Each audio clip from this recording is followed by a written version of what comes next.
춘향이 내 인연, 내수청을 들라. 네, 알겠습니다. 도련님, 아니 어사나리, 저는 그저 오해이십니다. 오해라고? 나 이몽룡을 버렸단 말이오? 우리의 약조를 어겼구나. 사랑은 믿음 위에 서야 하오. 하지만 당신은 돌아올 수 없는 선택을 했소. 이야기에 앞서 구독과 좋아요는 저에게 큰 도움이 됩니다. 석 달 전 남원에서 이야기가 시작됩니다. 춘향아, 내가 반드시 돌아올 거야. 과거의 급제에서 너를 떳떳하게 맞이할 수 있는 사람이 되어서. 광안루 정자 아래 20살 청년의 손이 그녀의 손을 꽉 쥐었다. 그의 눈빛은 진실로 가득했으며 세상을 향한 야망과 한 사람을 향한 사랑이 동시에 타오르고 있었다. 도련님, 저를 정말 믿으시는 거예요? 저는 기생의 딸인데. 신부는 하늘이 정한 것이지만 사랑은 우리가 선택하는 거야. 나는 너를 성춘향이라는 사람 그 자체를 사랑한단다.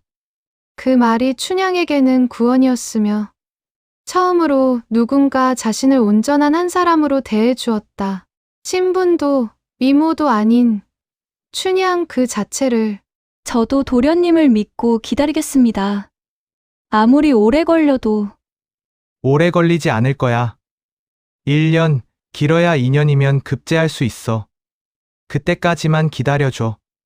한양으로 떠나는 몽룡의 뒷모습을 보며 춘향은 눈물을 삼켰다.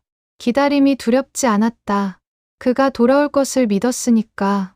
하지만 춘향은 몰랐었다. 기다림이 얼마나 잔인한 것인지, 그리고 세상이 얼마나 냉혹한지. 석 달 후, 남원에 새 사또가 부임했다. 평안도에서 올라온 관리로 냉철한 판단력과 뛰어난 행정 능력으로 소문난 인물이었다. 하지만 그에게는 또 다른 면모가 있었다. 권력을 누리는 법을 아는 자, 원하는 것을 얻기 위해 수단을 가리지 않는 자. 부임 후 일주일, 변사또는 광안루에 행차했다. 저기 저 여인이 춘향이라 하더냐? 예, 사또나리 남원에서 제일 가는 미인이 옵니다. 다만 무엇이냐? 전임 사또의 아들 이 도령과 정을 통했다 하옵니다. 그리고 지금은 그 도령이 과거 보러 한양에 가고 없다고 하옵니다. 변사또의 입가에 미소가 번졌으며 냉소적이고 계산적인 미소를 지었다. 그렇다면 더욱 좋지 않은가? 불러오너라. 춘향이 사또 앞에 섰다. 그녀는 정중하지만 단호한 태도로 말했다. 사또나리 부르셨습니까? 네, 소문을 들었다. 남원의 꽃이라 하던데 과연 그러하구나. 오늘부터 내 수청을 들어라. 죄송하지만 그럴 수 없습니다. 무엇이라? 내가 지금 사또의 명을 거역하느냐? 저에게는 이미 약조한 사람이 있습니다.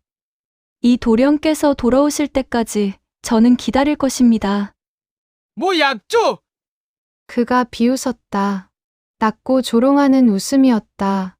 그 양반이 한양 가서 과거나 보고 있을 때 너는 여기서 뭘 하고 있느냐? 그리고 기다림으로 밥을 먹고 사느냐? 아니면 기다림으로 내 병든 어미를 봉양하느냐? 춘향은 입술을 깨물었다. 그의 말이 틀린 것은 아니었다. 당장은 아니어도 좋다. 하지만 생각해보거라. 내 곁에 있으면 내게 필요한 모든 것을 줄 수 있다. 부와 명예도 안정도 줄 수 있느니라. 사또나리의 호의는 감사하나 제 마음은 변하지 않을 것입니다. 그래, 그럼 두고 보자. 내 그 고집이 언제까지 가는지. 춘향은 몸을 돌렸다. 하지만 그녀는 느낄 수 있었다. 등 뒤에서 꽂히는 변사또의 시선을, 그리고 그 시선에 담긴 집착을. 거절은 끝이 아니라 시작이었다. 다음 날부터 춘향의 집 앞에는 포졸들이 서성이기 시작했다. 시장에 가면 장사치들이 그녀를 피했다. 어머니의 약을 구하러 가면 약방 주인이 고개를 저었다. 춘향 아가씨, 미안하오. 하지만 사또 나리께서 사또께서 뭐라고 하셨습니까? 아무 말씀 없으셨소. 하지만 알지 않소. 이 고을에서 사또의 뜻을 거스르면 어떻게 되는지. 일주일 후 포졸들이 춘향의 집으로 찾아왔다. 춘향, 내게 고발이 들어왔다. 시장에서 도둑질을 했다는구나. 무슨 말씀이십니까? 저는 그런 적이 없습니다. 증인이 셋이나 있다. 하지만 그가 몸을 앞으로 기울였다. 내가 선처할 수도 있지. 내가 내 말을 들어준다면. 사또 나리, 이것은 억지입니다. 저는 결코 억지! 증거와 증인이 있는데? 하지만 춘향아, 나는 너를 뭐라고 싶지 않다. 다만 내가 현명한 선택을 하길 바랄 뿐이지. 침묵이 흘렀다. 춘향의 손이 떨렸다. 춘향아, 생각해보거라. 하지만 오래 기다리지는 않을 것이다. 그날 밤 춘향은 잠들지 못했으며 몽룡의 얼굴이 떠올랐다. 그의 약속이, 그의 목소리가 반드시 돌아올 거야. 하지만 그는 어디에 있는가? 한 통의 편지도 없었으며 소식조차 없었다. 한 달이 지났다. 어머니 월매의 병은 깊어졌으며 약도 구할 수 없고 먹을 것도 떨어져 갔다. 그리고 집 밖을 나서면 사람들의 수군거리기 시작했었다.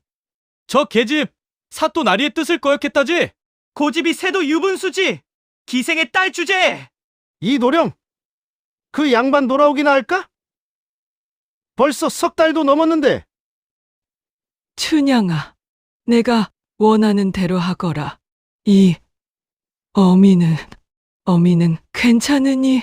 어머니, 그런 말씀 마세요. 몽룡 도련님이 곧 돌아오실 거예요. 하지만 언제? 내가 이렇게 고생하는데 어미로서 너무 가슴이 아프구나. 그날 밤 춘향은 광안루에 혼자 올랐다. 몽룡과 마지막으로 만났던 그 자리.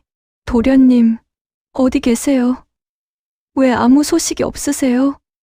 그때였다. 뒤에서 발소리가 들렸다. 달밤에 혼자 나왔구나. 춘향은 몸을 돌렸다. 변사또가 서 있었다. 그는 매우 여유 있는 표정으로 이렇게 말했다. 춘향아, 놀라지 말거라. 나도 그저 산책 나왔을 뿐이다. 춘향아, 나는 내가 미워서 이러는 것이 아니다. 오히려 아깝다고 생각한다. 내 같은 여인이 헛된 기다림으로 청춘을 낭비하는 것이. 그것은 제가 선택할 일입니다.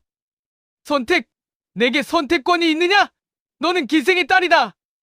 이 세상은 신분으로 움직이는 곳이다. 이 도령이 돌아온들 그가 정말 천한 너를 아내로 맞을 것 같으냐? 약속! 그가 쓴웃음을 지었다. 춘향아, 내가 너에게 해줄 수 있는 것이 무엇인지 아느냐? 내 어미의 병을 고칠 수 있고 너에게 좋은 집을 마련해 줄 수 있고 이 고을에서 누구도 감히 너를 무시하지 못하게 할 수 있다. 그뿐이냐? 내가 승진하면 너도 함께 한양으로 갈 수 있다. 기생의 딸이 아닌 권력자의 여인으로. 춘향의 가슴이 두근거렸다. 아니, 두근거려서는 안 되는데. 하지만 그의 말은 달콤했다. 생각해보거라. 죽어가는 어미를 보며 헛된 약속을 붙잡고 있을 것인가? 아니면 현실을 선택할 것인가? 춘향은 대답하지 못했다. 변사또가 그녀의 어깨를 스쳐 지나가며 마지막으로 말했다. 내일 저녁 내 처소로 오너라. 내가 진정으로 원하는 것이 무엇인지 이야기해보자구나. 강요는 하지 않겠다. 하지만 내 선택의 결과는 너와 내 어미가 감당해야 할 것이다. 이튿날 저녁, 춘향은 변사또의 처소 앞에 서 있었다. 한 발짝만 들어가면 모든 것이 달라질 것이다. 몽룡과의 약속도, 자신의 자존심도, 모든 것이. 하지만 집에는 죽어가는 어머니가 있었다. 굶주림이 있었다. 절망이 있었다. 도련님, 미안해요. 저는 그녀가 문을 두드렸다. 춘향아, 어서 들어오거라. 춘향이 들어섰다. 변사또는 책상에 앉아 그녀를 바라보고 있었다. 왔구나. 어서 누워. 아니, 앉아라. 서 있겠습니다. 아직도 경계하는구나. 좋다. 춘향아, 나는 오늘 내게 제안을 하나 하겠다. 내 곁에 머물러라. 그러면 내게 필요한 모든 것을 주겠다. 그것은 수청을 들라는 말씀이십니까? 그렇게 천하게 말하지 마라. 나는 너를 내 여인으로 대우할 것이다. 기생도 천민도 아닌 나와 함께하는 동반자로. 하지만 저에게는 이 도령이 있다고? 춘향아, 현실을 보아라. 그는 지금 어디 있느냐? 내가 이렇게 고생하는데 한 통의 편지라도 보냈느냐? 그에게 너는 이미 과거일지도 모른다. 춘향의 눈에서 눈물이 떨어졌다. 울지 마라. 내가 약한 것이 아니다. 세상이 냉혹한 것뿐이란다. 그리고 나는 너에게 따뜻함을 줄 수 있다. 그가 일어나 그녀에게 다가왔다. 그리고 비단 보자기를 하나 내밀었다. 이것은 약재다. 내 어미의 병을 고칠 수 있는. 그리고 이것은 그가 또 다른 보따리를 내밀었다. 은자 100냥이다. 당장 내 집의 빚을 갚고도 남을 돈이다. 춘향은 그것들을 바라보았다. 어머니의 생명이 거기 있었다. 굶주림으로부터의 해방이 거기 있었다. 내가 선택하거라. 헛된 약속을 붙잡고 어미와 함께 굶어 죽을 것인가? 아니면 현실을 받아들이고 새로운 삶을 시작할 것인가? 긴 침묵이 흘렀다. 춘향의 손이 떨렸다. 그리고 천천히, 아주 천천히 보자기를 향해 뻗어졌다. 저는 그래! 현명한 선택이다! 그 순간 춘향은 느꼈다. 자신 안에서 무언가 부서지는 소리를. 몽룡과의 기억이, 약속이, 사랑이 산산이 부서지는 소리를. 하지만 어머니는 살아야 했다. 자신도 살아야 했다. 조건이 있습니다. 말해보거라! 이것은 제 선택입니다. 누구도, 심지어 나리조차도 저를 강요하지 않았다는 것. 그것만은 인정해 주십시오. 변사또는 미소 지었다. 승리의 미소였다. 좋다. 이것은 내 선택이다. 내가 스스로 선택한 것이다. 그날 밤 춘향은 변사또의 여인이 되었다. 그리고 남은 사람들은 수군거렸다. 춘향이 결국 사또의 수청을 들게 되었다더라. 그 고집 센 계집이 결국 꺾였구나. 역시 권력 앞에서는 약속 따위 소용없지. 2달이 흘렀다. 춘향의 삶은 변했다. 어머니는 좋은 약을 얻어 건강을 회복했고 새로운 집으로 이사했다.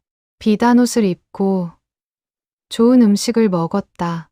하지만 거울을 볼 때마다 낯선 사람이 보였다. 춘향아, 괜찮으냐? 예, 어머니. 괜찮아요. 미안하구나. 어미 때문에 내가. 어머니, 이것은 제 선택이었어요. 누구 때문이 아니라 제가 선택한 거예요. 그렇게 말했지만 밤이 되면 춘향은 울었다. 몽룡의 얼굴이 떠올랐다. 광한루에서의 약속이, 그 모든 것이. 하지만 이제 돌이킬 수 없었다. 춘향아! 내년이면 내가 한양으로 승진할 것 같구나. 그러십니까? 너도 함께 가자. 한양에서 새로운 삶을 시작하는 거다. 춘향은 고개를 끄덕였다. 선택의 결과를 받아들이는 것. 그것이 그녀가 할 수 있는 전부였다. 그리고 3달 후, 몽룡이 돌아왔다. 아니, 이몽룡이 아니었다. 암행어사 이몽룡이었다. 과거에 장원급제한 그는 임금의 특명을 받아 전라도 일대의 탐관오리를 조사하는 임무를 맡았다. 그리고 첫 번째 목적지가 남원이었다. 춘향아, 기다렸지? 내가 돌아왔다. 이제 너를 떳떳하게 맞이할 수 있어. 하지만 남원에 도착한 그가 들은 것은 충격적인 소식이었다. 춘향이요? 아, 그 아가씨 지금 사또 나리의 여인이 되었답니다. 처음엔 거절했다는데 결국 2달 전쯤 사또 나리 처소에 들어갔다더군요. 요즘은 비단 옷 입고 가마 타고 다닌다니까요. 몽룡은 믿을 수 없었다. 춘향이. 하지만 증거는 곳곳에 있었다.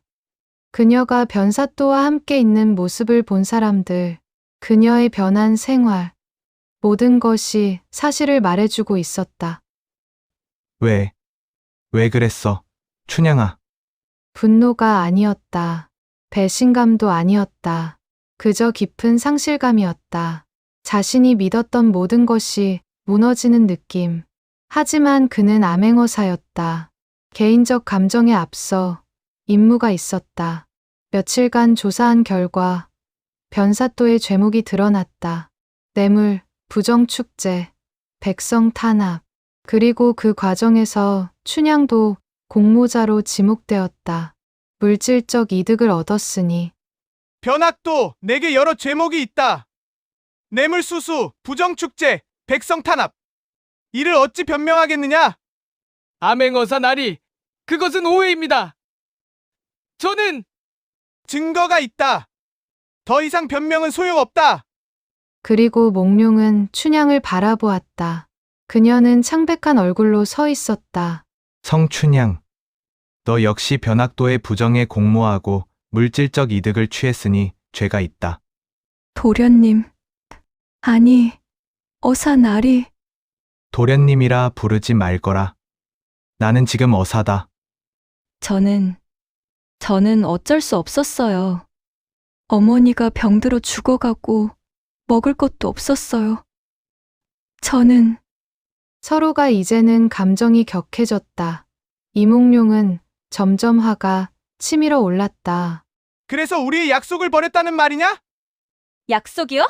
도련님은 어디 계셨어요?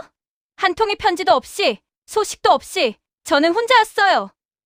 나는 너를 위해 과거를 준비했다. 우리의 미래를 위해. 미래요? 제 앞에는 오늘도 없었는데 무슨 미래예요? 침묵이 흘렀다. 그러고는 침착하게 춘향이에게 말한다. 춘향, 마지막으로 묻겠다. 내가 한 선택을 후회하느냐? 춘향은 고개를 들었다. 눈물이 흘렀지만 목소리는 떨리지 않았다. 후회하냐고요? 아니요, 후회하지 않아요. 저는 제 선택으로 어머니를 살렸어요. 굶주림에서 벗어났어요. 그것이 잘못된 건가요? 하지만 우리의 사랑은 사랑이요? 도련님, 사랑으로 밥을 먹고 살 수 있나요? 사랑으로 약을 구할 수 있나요? 저는 현실을 선택했을 뿐이에요.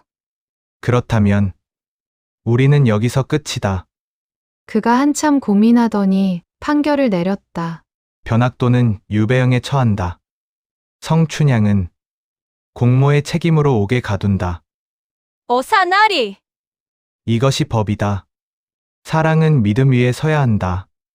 하지만 너는 돌아올 수 없는 선택을 했다. 그의 발소리가 멀어졌다. 춘향은 무릎을 꿇었다.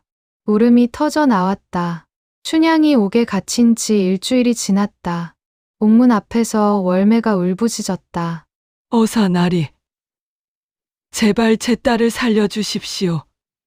잘못은 이 늙은 것이 한 것입니다. 하지만 몽룡은 나타나지 않았다.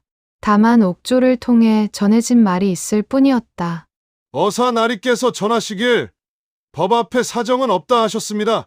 춘향은 어두운 옥 안에서 무릎을 안고 앉아 있었다. 내가 잘못한 걸까? 정말 잘못한 걸까? 그때 옥문이 열리고 한 사람이 들어왔다. 몽룡이었다. 춘향, 도련님, 도련님이라 부르지 말라 했다. 어사나리. 몽룡은 그녀에게서 조금 떨어진 곳에 섰다. 가까이 다가갈 수 없는 것처럼. 내가 왜 이렇게 하는지 아느냐? 제가 배신했으니까요. 배신이라고? 그가 쓴웃음을 지었다. 그래, 배신이다.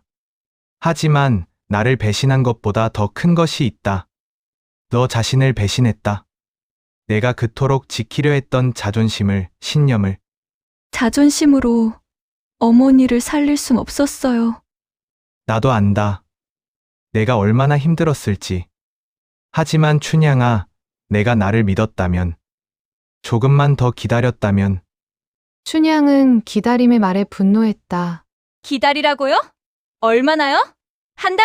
두 달? 1년? 도련님은 한양에서 공부하고 계시는 동안 저는 여기서 죽어가고 있었어요. 편지를 보내려 했다. 하지만 과거 준비가 얼마나 바쁜지. 변명이에요. 정말 저를 사랑했다면, 정말 저를 생각했다면 어떻게든 소식을 전했을 거예요. 하지만 도련님은 그러지 않았어요. 저는 버려진 기분이었어요. 침묵이 흘렀다. 몽룡은 대답할 수 없었다. 그녀의 말이 일부는 맞았으니까. 그래, 그래서 변학도를 선택했느냐? 권력을 선택했느냐? 선택이라니요. 그게 선택처럼 보였나요? 도련님은 모르세요. 사또 나리가 얼마나 교묘하게 저를 몰아넣었는지. 거절하면 어머니가 약을 구할 수 없었어요. 시장에서도 저를 외면했어요. 그것도 모자라 거짓 죄목으로 저를 위협했어요. 그래도 버텼어야 했다. 버티라고요? 춘향이 몸을 떨었다. 분노인지 슬픔인지 알 수 없는 감정이 그녀를 휩쌌다. 도련님은 양반집 자제로 태어나서 굶주려 본 적도 없고 아무 권리도 없는 기생의 딸로 살아본 적도 없으시잖아요. 그런 도련님이 어떻게 제게 버티라고 할 수 있어요? 나도 힘들었다. 힘드셨다고요? 도련님의 힘듦과 제 힘듦은 달라요. 도련님은 미래가 있었어요. 희망이 있었어요. 하지만 저에게는 오늘을 견디는 것조차 버거웠어요. 그래서 모든 걸 버렸느냐? 우리의 약속도, 사랑도? 사랑이라고요? 춘향이 고개를 들었다. 그녀의 눈에는 눈물이 가득했지만 그 안에는 결의도 있었다. 저도 도련님을 사랑했어요. 정말로. 하지만 사랑만으로는 살 수 없었어요. 현실이 저를 짓밟았어요. 그리고 도련님은 곁에 없었어요. 몽룡은 아무 말도 할 수 없었다. 이제 알겠어요. 도련님과 저는 처음부터 다른 세상에 살고 있었던 거예요. 도련님은 사랑을 지킬 수 있는 힘이 있었지만 저는 없었어요. 그게 다예요. 춘향아. 가세요. 어사나리. 그리고 제발 다시는 오지 마세요. 제가 도련님께 드릴 수 있는 건 이제 아무것도 없으니까요. 몽룡은 돌아섰다. 그의 어깨가 떨렸다. 하지만 그는 뒤돌아보지 않았다. 사흘 후 최종 판결이 내려졌다. 성춘향. 내가 변학도의 직접적인 부정에 가담한 증거는 없다. 다만 그로부터 물질적 이득을 취한 것은 사실이므로 곤장 30대에 처하고 석 달간 옥살이를 하도록 한다. 알겠습니다. 변학도는 부정축제와 권력 남용의 죄로 유배형에 처한다. 즉시 압송하라. 어사나리, 이것은 부당합니다. 저는 그 입을 다물어라. 내가 이 고을에서 저지른 악행은 이미 낱낱이 밝혀졌다. 변사또가 끌려나갔다. 그리고 춘향도 다시 옥으로 돌아갔다. 판결이 끝난 후 몽룡의 친구 김선달이 찾아왔다. 몽룡, 정말 이래야 했느냐? 춘향을 벌한다는 것이. 법은 법이니까. 하지만 자네도 알지 않느냐? 그 여인이 얼마나 힘들었을지. 그리고 자네가 편지 한 통 보내지 않은 것도. 그것은 내 잘못이다. 인정한다. 하지만 그렇다고 해서 그녀의 선택이 정당화되는 것은 아니다. 자네는 지금 법으로 심판하고 있는 것인가? 아니면 사랑으로 복수하고 있는 것인가? 몽룡은 대답하지 않았다. 그 자신도 알 수 없었으니까. 몽룡, 한 가지만 물어보겠네. 만약 자네가 춘향의 입장이었다면 디생의 딸로 태어나 사랑하는 사람은 떠나고 병든 어미는 죽어가고 권력자가 압박해온다면 자네라면 어떻게 했겠는가? 나도 모르겠다. 바로 그거네. 자네도 모른다면서. 하지만 자네는 그녀를 심판했지 않는가? 석 달이 지났다. 춘향은 형을 마치고 풀려났다. 어머니, 월매가 그녀를 맞이했다. 춘향아. 괜찮아요, 어머니. 이제 다 끝났어요. 하지만 끝나지 않았다. 남원 사람들의 시선이 그녀를 따라다녔다. 수군거림이, 손가락질이. 저 여자가 소문의 춘향이라네. 사또의 여인이었다가 버림받은. 이 어사가 그래도 정을 생각해서 가볍게 벌했다던데. 춘향은 그 모든 것을 견뎌냈다. 그녀는 작은 방을 얻어 바느질로 생계를 이어갔다. 한편 몽룡은 남원의 새 사또로 정식 부임했다. 변사또의 뒤를 이어 고을을 다스리게 된 것이다. 백성 여러분, 나는 공정한 법으로 이 고을을 다스릴 것이요. 부정은 용납하지 않을 것이며 백성의 목소리에 귀 기울일 것이요. 사람들은 환호했다. 젊고 유능한 새로운 사또에 대한 기대가 컸다. 하지만 몽룡의 마음은 텅 비어 있었다. 밤이 되면 그는 관아에 누각에 올라 먼 곳을 바라보았다. 이몽룡은 먼 산을 바라보며 혼자 중얼거렸다. 춘향아, 나는 올바른 선택을 한 것일까? 한 달 후, 우연히 두 사람은 길에서 마주쳤다.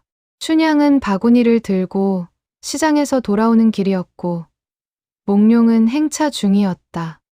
춘향, 도련님 아니, 사또 나리. 사람들이 두 사람을 쳐다보았다. 몽룡은 가마를 멈추게 했다. 잘 지내고 있느냐? 예, 덕분에 어머니는? 건강하십니다. 어색한 침묵이 흘렀다. 한때 그토록 가까웠던 두 사람 사이에 이제는 넘을 수 없는 벽이 있었다. 춘향아, 나는 사또 나리, 더 이상 할 말씀은 없으실 것 같은데요. 미안하다는 말을 하고 싶었다. 춘향이 고개를 들었다. 그녀의 눈에는 더 이상 눈물이 없었다. 무엇이 미안하신가요? 저를 벌한 것이요? 아니면 저를 버린 것이요? 모든 것이 미안하다. 사또 나리, 미안하다는 말은 이제 소용없어요. 저도, 나리도, 우리는 각자 선택했고 그 결과를 받아들였어요. 이제 그것으로 충분해요. 하지만 나는 아직도 너를 사랑한다고 하실 건가요? 아니면 미워한다고 하실 건가요? 어느 쪽이든 저에게는 이제 의미가 없어요. 춘향이 몸을 돌렸다. 사또 나리, 부디 좋은 고을을 만드세요. 저 같은 사람이 더 이상 나오지 않도록, 사랑과 생존 사이에서 선택해야 하는 사람이 없도록. 하지만 춘향은 돌아보지 않았다. 그녀의 뒷모습이 멀어졌다. 몽룡은 그 자리에 서서 오랫동안 그녀를 바라보았다. 그리고 깨달았다. 자신이 잃은 것이 무엇인지. 정의를 지키려다가 사랑을 잃었다는 것을, 그리고 그 사랑은 영원히 돌아오지 않을 것이라는 것을. 1년이 지났다. 이몽룡은 남원의 명사또로 이름을 날렸다. 그는 공정한 법 집행과 백성을 위한 정책으로 고을을 잘 다스렸다. 사람들은 그를 칭송했다. 하지만 그는 결혼하지 않았다. 주변에서 혼처를 권해도 거절했다. 밤이 되면 그는 여전히 누각에 올라 먼 곳을 바라보았다. 춘향은 바느질로 생계를 이어가며 조용히 살았다.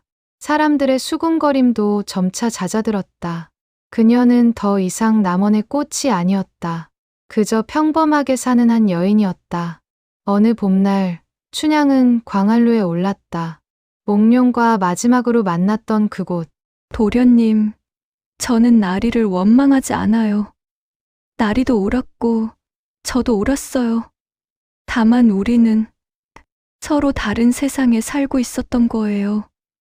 바람이 불었다. 꽃잎이 흩날렸다. 이제는 편하네요.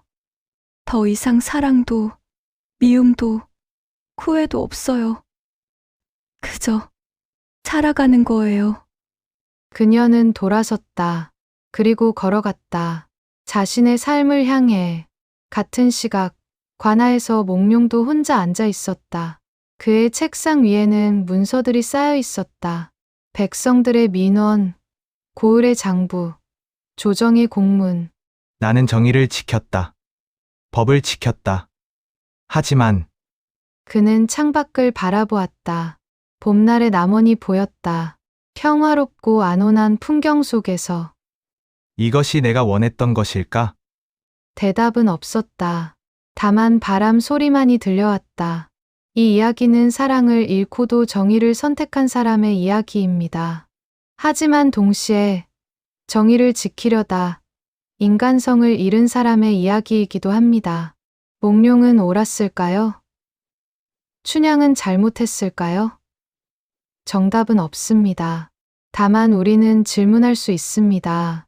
사랑과 정의 사이에서 우리는 무엇을 선택해야 할까요? 생존과 신념 사이에서 무엇이 더 중요할까요? 그리고 한번 부서진 신뢰는 정말 돌이킬 수 없는 걸까요? 이 이야기는 그 질문에 대한 하나의 대답입니다. 슬프지만 현실적인 대답. 여러분은 누가 더 잘못했다 생각하시나요? 구독과 좋아요는 다음 이야기를 만들 때 큰 힘이 됩니다. 오늘도 편안한 하루 되세요. 흑백야담이었습니다.